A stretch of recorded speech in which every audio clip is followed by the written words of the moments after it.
Hi, I'm Tim. Welcome to our channel and thanks for logging on. If you enjoy these videos, do me a favor and subscribe to our YouTube channel right here at Watchbox Reviews. I'd really appreciate it, and I promise to update daily. If you love this watch, you could see it, and you can purchase it on our website, thewatchbox.com. And today we're discussing a watch that I've long awaited.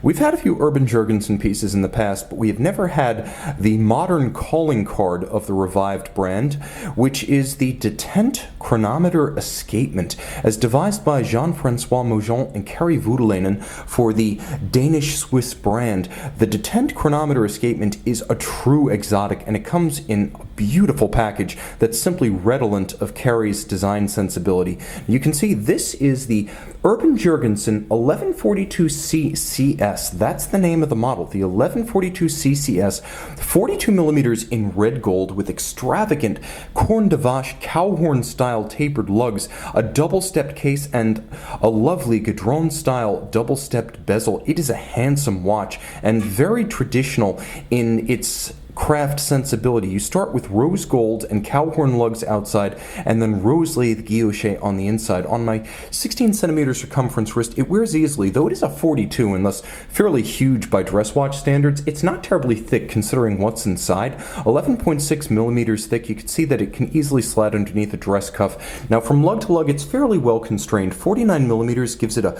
broad stance across the wrist, but not overpowering. I can see this watch wearing well on a wrist as small as 14 centimeters in circumference. The spacing between the lugs, though they are very traditional, is a very modern 21 millimeters, so it appears properly stanced and planted for a 42 millimeter watch. Let's take it off the wrist now, get a little bit closer, examine some of the accessories before we jump straight into the timepiece. The strap is a lightly bolstered, large rectangular scale alligator leather, medium brown strap with a folded edge, a monotone stitch, and you can see it uses a curved spring bar, so it can be drilled fairly close to the case, and yet there's no interference between case and the strap, so the strap will pull straight down around a small wrist. That's to your advantage ergonomically. There's a small and elegant wire style buckle that nicely recaps some of the design elements of the lug, and you can see that it is heavily bespoke. This is a design specifically for Urban Jurgensen. I love when a small element is considered to be core to the design. You actually see the image of the cowhorn lugs in the buckle. No detail here is a default design. I mentioned that there is a double-stepped case, and you can see that in fact there is a double step to the case that helps to define the horizontal range of the watch and the horizontal profile aesthetic of the watch.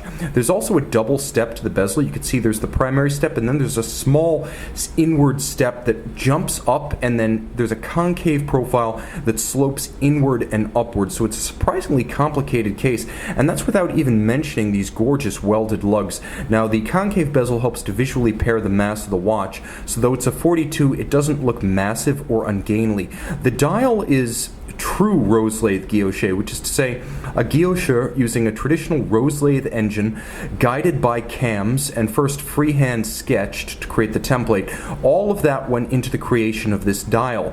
The sensibility is Kari. You can see the guilloche cut, the silvered base. You can see the stylized Roman numerals. You can see the hybrid hands with a combination of the blued steel and the rose gold elements. The power reserve up at 12 o'clock, the small seconds down at 6 o'clock. And take note, there's a railroad track outboard for reading the minutes, and there's a lovely, graceful, extended, and as you can see, hand-curved minute hand that indicates right out to the tip of that railroad track. I love beautiful details like that, both the shape of the hand and its gloriously broad expanse.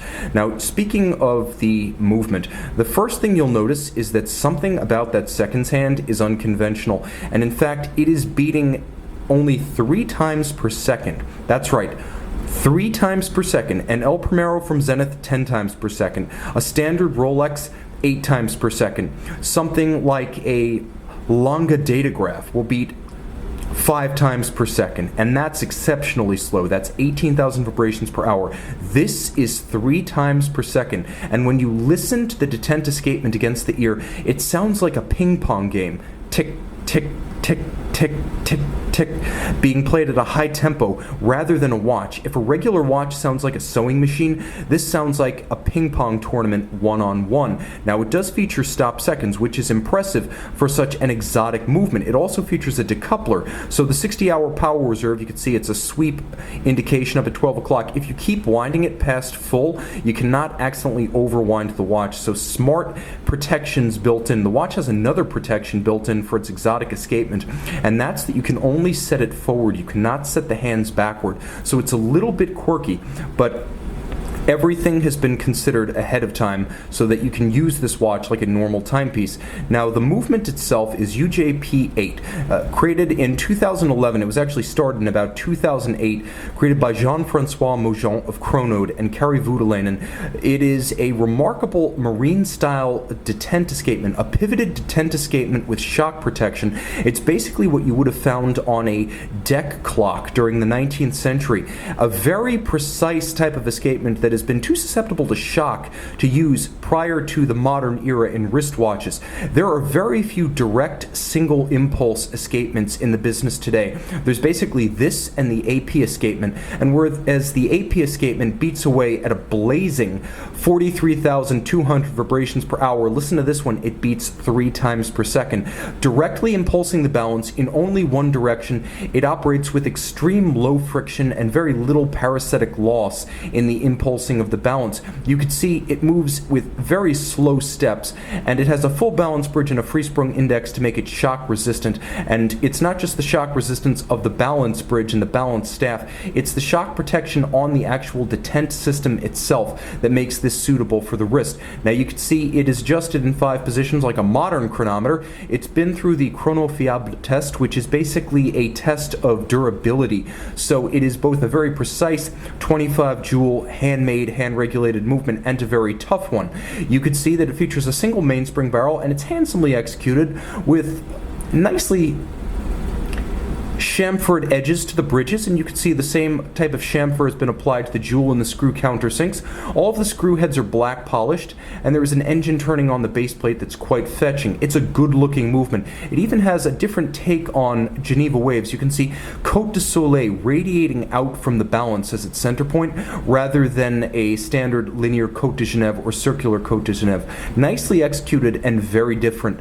The Urban Jurgensen name is traditionally Danish, but the watches are made in Switzerland, so if you're wondering why you have a Danish name and Swiss down at 6 o'clock, it's because they are now Danish owned in the modern era, getting back to their roots, but also Swiss manufactured, and it's the best of both worlds. 30 meters water resistant, but you're really not going to take this one swimming. See it and make it yours on the Watchbox.